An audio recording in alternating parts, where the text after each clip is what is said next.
화려한 꽃무늬 옷을 입고 화장을 진하게 한 할머니가 매일 어디론가 가는데 마을 사람들이 수군거리고 흉보는 외중 누군가 궁금해서 미행을 해보는데 놀랍게도 반전 이야기가 이어집니다.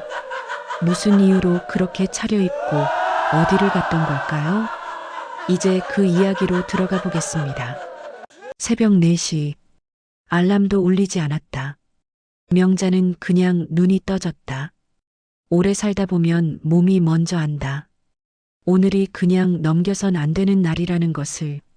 천장에 누런 얼룩을 잠시 바라보다가 명자는 천천히 몸을 일으켰다. 무릎이 뻐근했지만 그건 매일 아침의 인사 같은 것이었다.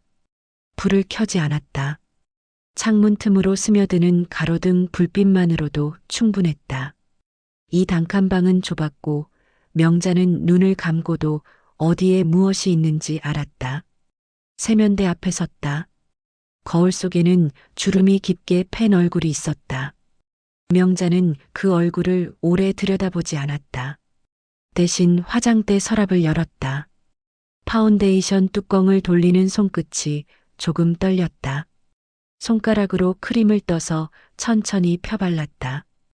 주름 사이사이로 스며들도록 서두르지 않고. 이건 꾸미는 게 아니었다. 의식이었다. 매번 이 시간만큼은 명자 스스로도 뭔가 엄숙한 마음이 되었다. 눈썹을 그릴 때 손이 가장 많이 떨렸다. 예전엔 한 획에 그어졌던 선이 요즘은 두세 번을 수정해야 했다.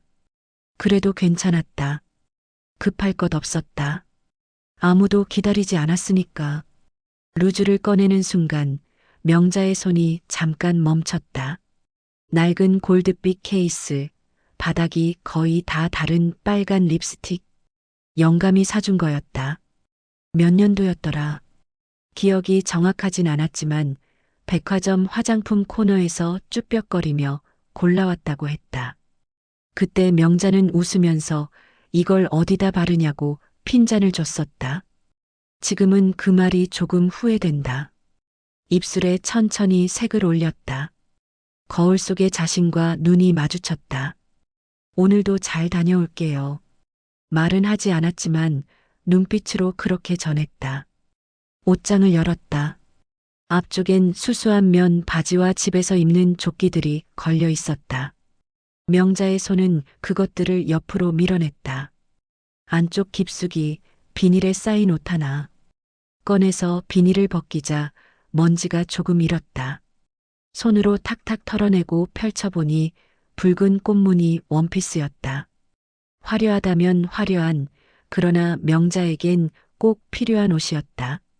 갈아입고 나서 다시 거울 앞에 섰다. 단칸방 안에서 이 원피스는 확실히 어울리지 않았다. 벽지는 군데군데 뜯어졌고 냉장고 안엔 물병 하나와 반찬통 2개뿐이었다. 전기밥솥은 어제부터 꺼져 있었다. 그런데 명자는 오히려 어깨를 폈다. 여기서 어울리면 안 됐다. 오늘 가야 할 곳에서 어울려야 했다. 문을 나서는데 복도에서 마주친 세화가 눈을 둥그렇게 떴다. 20대 초반의 젊은 이웃이었다. 세화는 아무 말도 하지 않았지만 위아래로 훑는 눈빛이 말하고 있었다. 아침부터 저게 뭐야? 명자는 신경 쓰지 않았다. 아니, 신경이 안 쓰인다고 하면 거짓말이겠지만 그게 발걸음을 돌릴 이유는 되지 않았다. 명자는 가볍게 고개를 끄덕이고 계단을 내려갔다. 오늘 갈 곳이 있었다. 기다리는 사람들이 있었다. 골목을 벗어나자마자 시선이 꽂혔다. 동네 어귀, 정자 아래 모여 앉은 노인들이었다. 아침마다 그 자리에 있었다. 여름엔 부채질을 하고 겨울엔 핫팩을 손에 쥐고 계절이 바뀌어도 그 자리만큼은 변하지 않았다. 명자는 그들을 오래 알았다. 그리고 그들도 명자를 오래 알았다. 그런데 아는 사이가 꼭 편한 사이는 아니었다. 저것 봐, 또 저러고 나왔네. 누가 먼저 말을 꺼냈는지는 몰라도 소리는 분명히 들렸다. 명자의 귀는 아직 멀쩡했다. 나이값을 해야지. 저 나이에 저게 뭐야? 자식도 없이 혼자 사니까 저렇지. 누가 말려줄 사람이 없잖아. 남사스럽게. 아침부터 말들이 등 뒤로 날아와 박혔다. 하나하나 다 들렸다. 명자는 걸음을 멈추지 않았다. 속도도 바꾸지 않았다. 오히려 조금 더 허리를 세웠다. 어깨를 끌어올린 게 아니라 등줄기 안쪽에서부터 자연스럽게 펴지는 자세였다. 평생 그렇게 살아왔다. 구부정하게 살기엔 인생이 너무 짧았다. 사람들 눈엔 내가 미친 할망구처럼 보이겠지. 그 생각이 스쳐갔다. 부정하고 싶지 않았다. 아마 그렇게 보일 것이다. 꽃무늬 원피스에 빨간 입술, 아침 일찍 혼자 버스 정류장으로 걷는 노파. 뒷이야기를 만들기에 이보다 좋은 장면이 없을 것이다. 그래도 괜찮았다. 명자는 자신이 왜 이러고 다니는지 알고 있었다. 그걸로 충분했다. 버스 정류장 벤치에 앉았다. 품에 안고 있던 카세트 플레이어를 무릎 위에 올렸다. 낡을 대로 낡은 물건이었다. 군데군데 테이프로 붙여놓은 자국이 있었고 재생 버튼은 한번 눌러선 안 되고 꾹 누른 채로 살짝 비틀어야 걸렸다. 진작 새 걸 샀어야 한다고 생각한 적도 있었지만 이게 손에 익었다. 이걸 들고 다니기 시작한 날부터 지금까지 이 낡은 기계가 한 번도 완전히 망가진 적은 없었다. 버스가 왔다. 명자가 올라타자 몇 사람의 시선이 돌아왔다. 젊은 사람들은 슬쩍 보고 고개를 돌렸다. 중년 여자 하나는 명자 옆자리에 앉으려다가 다른 자리를 찾아 걸어갔다. 이유는 모르지 않았다. 진한 화장 냄새가 좁은 공간 안에서는 강하게 느껴질 것이다. 명자도 알았다. 그래서 창가 자리를 골랐다. 옆에 아무도 없어도 불편하지 않았다. 오히려 창밖을 보기 편했다. 버스가 출발했다. 창밖으로 동네가 흘러갔다. 아침 시장을 여는 상인들, 교복을 입고 졸린 눈을 비비는 학생들, 유모차를 끌고 산책 나온 젊은 엄마. 세상은 언제나 자기 속도로 돌아갔다. 명자는 그 풍경을 바라보다가 문득 창유리에 비친 자신의 얼굴을 봤다. 빨간 입술이 유리 위로 겹쳐 보였다. 노을처럼 붉었다. 옅은 미소가 떠올랐다. 억지로 지은 게 아니었다. 그냥 그렇게 됐다. 버스는 달렸다. 명자는 카세트 플레이어를 두 손으로 꼭 쥐었다. 안에는 테이프가 들어 있었다. 오늘 틀어줄 노래가 담긴 테이프. 아직 재생하지 않았다. 그 노래는 도착해서 틀어야 했다. 기다리는 사람들 앞에서 명자는 다시 창밖을 바라봤다. 얼마나 더 가면 되는지, 몇 번째 정거장인지는 세지 않았다. 몸이 이미 알고 있었다. 내릴 때가 되면 알게 될 것이다. 버스에서 내리자 병원 냄새가 먼저 왔다. 소독약과 오래된 건물 특유의 냄새. 어떤 사람들은 이 냄새를 맡으면 발길을 돌리고 싶어 한다고 했다. 명자는 그 마음을 모르지 않았다. 처음 여기 왔을 때는 명자도 그랬다.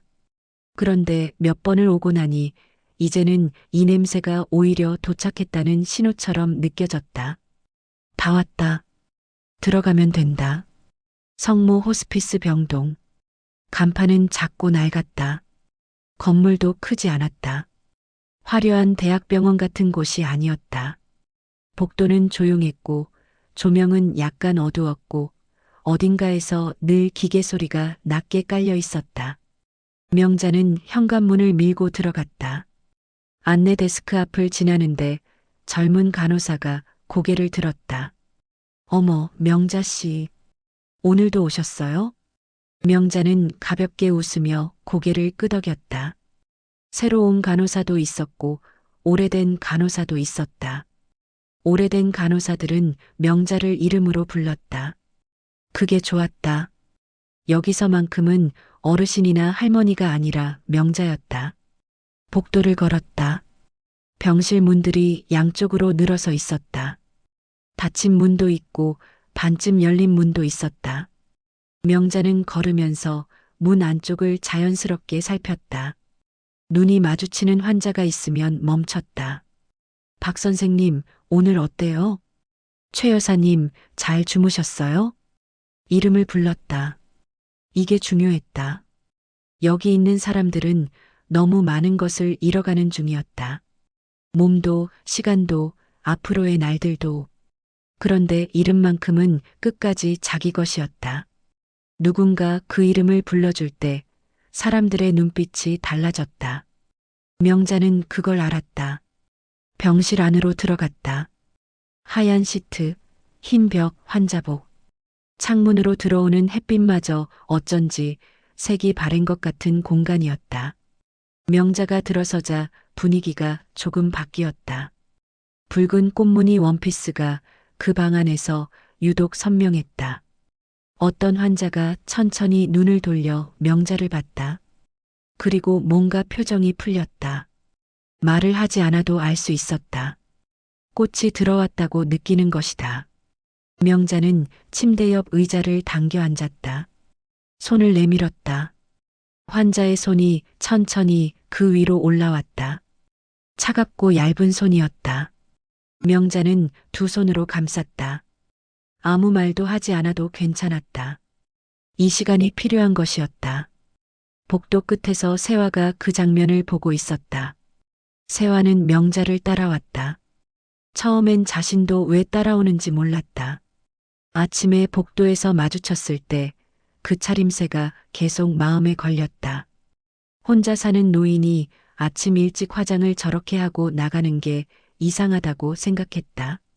걱정이었는지 아니면 그냥 궁금증이었는지 자신도 구분하기 어려웠다. 그냥 따라왔다. 버스도 같이 탔고 내릴 때도 뒤를 밟았다. 그런데 도착한 곳이 호스피스 병동이었다. 세화는 복도 끝에서 발을 멈췄다. 명자가 환자의 손을 잡고 있는 모습이 보였다. 병실 문이 반쯤 열려 있어서 안이 보였다. 명자의 원피스가 그 흰 공간 안에서 유독 붉게 빛났다. 세화는 그 자리에 굳어버렸다. 아침에 명자의 화장 냄새에 코를 찌푸렸던 자신이 떠올랐다. 위아래로 훑어봤던 시선도 별 생각 없이 한 행동이었다. 그냥 그렇게 됐다. 그런데 지금 이 복도 끝에서 그 아무 생각 없음이 갑자기 무겁게 느껴졌다. 병실 안에서 목소리가 들려왔다. 가늘고 낮은 목소리였다. 내 마지막 가는 길에 꽃 구경시켜줘서 고맙소. 침대에 누운 노인이 명자의 손을 꼭 쥐며 하는 말이었다. 명자는 아무 말도 하지 않았다. 그냥 손을 더 꼭 쥐었다. 그것으로 충분한 대답이었다. 세화는 그 말을 복도 끝에서 다 들었다. 그리고 눈을 어디에 둬야 할지 몰랐다. 명자가 카세트 플레이어를 꺼냈다. 가방 안에서 조심스럽게 꺼내는 동작이었다. 귀한 물건을 다루듯 서두르지 않고 재생 버튼을 꾹 누른 채 살짝 비틀었다. 한 번에 걸리지 않았다. 두 번째에 걸렸다. 지직거리는 소리가 먼저 나왔다. 테이프가 늘어난 탓인지 처음엔 항상 그 소리가 먼저였다. 그러다가 노래가 시작됐다. 오래된 가요였다. 요즘 사람들은 잘 모를 노래. 그러나 여기 있는 사람들에게는 젊은 날의 어느 계절 같은 노래. 첫 소절이 흘러나오자 병실 안의 공기가 조금 달라졌다. 눈을 감고 있던 환자가 눈꺼풀을 가늘게 떴다. 벽을 보고 있던 사람이 소리가 나는 쪽으로 고개를 돌렸다. 명자는 병실 한가운데 섰다. 그리고 발을 움직였다. 춤이라고 하기엔 작은 동작이었다. 스텝을 밟는다기보다 몸이 노래를 따라가는 것에 가까웠다. 오른발이 나가고 왼발이 따라오고 어깨가 살짝 흔들렸다. 화려한 퍼포먼스가 아니었다. 그러나 그 작은 움직임이 이상하게 눈을 잡아당겼다. 붉은 꽃무늬 원피스가 흔들렸다. 형광등 아래에서도 그 색은 선명했다. 노래를 부르기 시작했다. 목소리가 점지는 않았다. 떨림이 있었고 높은 음은 예전 같지 않았다. 그러나 가사 하나하나를 씹듯이 발음하는 방식이 있었다. 그냥 흘려 부르는 게 아니었다. 이 가사가 지금 이 사람에게 닿아야 한다는 듯이 눈을 맞추며 불렀다. 침대 왼쪽 환자를 보며 한 소절, 오른쪽 환자를 보며 한 소절. 노래가 편지처럼 전달됐다. 신음을 낮게 흘리던 환자가 있었다. 밤새 통증이 심했던 모양이었다. 명자의 노래가 이어지는 동안 그 환자의 손가락이 천천히 움직였다. 박자를 맞추는 것이었다. 의식적으로 하는 건지 아닌지도 모를 아주 작은 움직임. 검지손가락이 이불 위에서 가볍게 까닥였다. 그것뿐이었다. 그런데 명자는 그걸 봤다. 보고 나서 목소리에 힘을 조금 더 실었다. 웃으며 불렀다. 표정은 분명히 웃고 있었다. 그러나 눈가는 달랐다. 촉촉하게 젖어 있었다. 흘러내리지는 않았다. 명자는 노래하는 동안 눈물을 흘리지 않으려 했다. 우는 모습을 보여주러 온 게 아니었으니까. 그러나 눈 안쪽에 고이는 것까지는 어쩔 수 없었다. 이 방 안에 있는 사람들이 어디로 가고 있는지 명자는 알았다. 알면서도 웃어야 했다. 그래서 더 힘든 웃음이었고, 그래서 더 진한 웃음이었다. 복도 끝에서 세화는 여전히 서 있었다. 몸이 굳어버린 듯 그 자리를 아직 떠나지 못했다. 발이 움직이지 않았다. 병실 안에서 흘러나오는 노랫소리가 복도까지 들려왔다. 지직거리는 카세트 소리와 명자의 목소리가 섞여서 세화는 그 소리를 들으며 벽에 등을 기댔다. 아침에 자신이 했던 것들이 떠올랐다. 코를 찌푸린 것, 위아래로 훑어본 것, 아무 생각 없이 했던 그 행동들. 당시엔 그냥 그랬다. 이상한 차림의 노인을 보고 자연스럽게 나온 반응이라고 생각했다. 그런데 지금 이 복도에서 저 노래를 들으면서 그 반응이 얼마나 얕은 것이었는지가 느껴졌다. 명자가 저 원피스를 입은 이유가 있었다. 저 빨간 입술에 이유가 있었다. 세상이 온통 하얗고 차가운 이 공간에 색깔 하나를 들고 온 것이었다. 꽃 한 송이를 들고 온 것이었다. 세화는 그걸 몰랐다.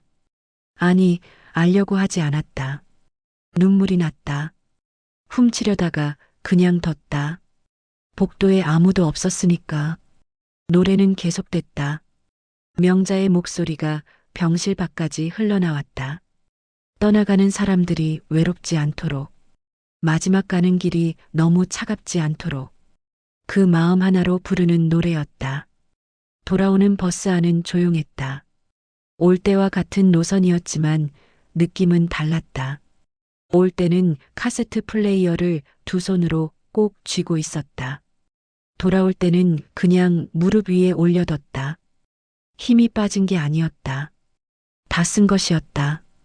오늘 가져간 것들을 다 두고 왔다는 느낌. 그게 나쁘지 않았다. 오히려 몸이 가벼웠다. 창밖으로 노을이 지고 있었다. 붉고 넓게 하늘 한쪽이 물든 것처럼 번져 있었다. 명자는 그 노을을 바라보다가 오늘 손을 잡았던 사람들을 떠올렸다. 노래를 들으며 손가락을 까닥이던 사람. 꽃 구경시켜줘서 고맙다던 사람. 그 사람이 오늘 밤을 넘길 수 있을지 명자는 몰랐다. 알 수 없었다. 다음에 갔을 때 그 자리가 비어 있는 경우가 있었다. 그럴 때는 한동안 그 빈자리를 바라봤다. 울지는 않았다. 잘 갔겠지 라고 생각했다. 외롭지 않게 보내줬으니까. 버스가 동네 어귀에 섰다. 명자가 내렸다. 아까 그 정자에는 이제 아무도 없었다. 저녁이 되면 다 들어가는 것이다. 낮에 그렇게 수군거리던 사람들도. 명자는 그 빈 정자를 한번 보고 지나쳤다. 딱히 무슨 감정이 드는 건 아니었다. 그냥 비어 있었다. 집에 들어오자마자 원피스부터 벗었다. 옷걸이에 걸어서 비닐을 다시 씌웠다. 다음에 또 입어야 하니까 구김이 가면 안 됐다. 수수한 면바지와 헐렁한 상의로 갈아입었다. 거울 앞에 앉았다. 화장을 지웠다. 클렌징 크림을 손에 덜어 얼굴에 펴바르고 천천히 닦아냈다. 파운데이션이 솜에 묻어나왔다. 눈썹이 지워졌다. 빨간 입술이 사라졌다. 거울 속에 남은 건 주름 깊은 얼굴, 눈밑이 약간 처진 얼굴, 그냥 명자였다. 화려한 것이 없는 명자. 이 얼굴이 진짜였다. 명자는 그 얼굴을 보며 크게 한숨을 내쉬었다. 후련했다. 오늘 하루가 다 거기 담겨 있는 것 같은 숨이었다. 냉장고를 열었다. 물을 한 잔 따라 마셨다. 저녁을 차릴까 하다가 그냥 앉았다. 몸이 많이 피곤했다. 나이가 드니까 예전보다 회복이 느렸다. 그래도 다음 주에 또 가야 했다. 가야 할 사람들이 있었다. 그때 대문 밖에서 인기척이 났다. 발소리가 들렸다. 왔다가 멈추고 또 왔다가 멈추는 소리. 명자는 가만히 들었다. 누구인지 짐작이 갔다. 한참을 기다렸다가 일어나서 문을 열었다. 세화였다. 현관 앞에 서 있었다. 낮과 다른 표정이었다. 아침에 명자를 위아래로 훑어보던 그 얼굴이 아니었다. 어딘가 작아진 얼굴이었다. 손에는 두유 한 병이 들려 있었다. 검은 콩 두유였다. 편의점 봉투에서 꺼낸 것인지 봉투 자국이 살짝 남아 있었다. 저 오늘. 세화가 말을 시작했다가 멈췄다. 다시 시작했다. 아침에 제가 너무 무례했어요. 죄송해요. 명자는 세화를 바라봤다. 사과를 받을 준비가 된 얼굴이 아니라 그냥 바라봤다. 세화가 오늘 병원 복도에서 무얼 봤는지 명자는 몰랐다. 따라온 줄도 몰랐다. 그러나 이 아이가 지금 여기 서 있는 이유가 단순히 아침 일 때문만은 아닐 것이라는 건 알았다. 두유를 받아들었다. 아직 차가웠다. 세상이 너무 차가우면 떠나는 길이 무서울까봐. 명자가 말했다. 설명하려는 게 아니었다. 그냥 말이 나왔다. 나라도 조금 화려하게 꾸며본 거예요. 세화는 아무 말도 하지 못했다. 명자는 더 설명하지 않았다. 충분했다. 이해하든 못하든 할 말은 다 한 것이었다. 들어가요. 저녁 먹어야지. 명자가 먼저 몸을 돌렸다. 방 안으로 들어와 창가에 섰다. 노을이 아직 남아 있었다. 지는 중이었다. 하늘의 붉은 기운이 조금씩 어두워지고 있었다. 명자는 그 노을을 바라보며 조용히 입술을 움직였다. 말은 아니었다. 기도였다. 오늘 손을 잡았던 사람들을 위한 소리 없는 기도. 노을은 천천히 졌다. 누군가의 하루가 끝나고 있었다.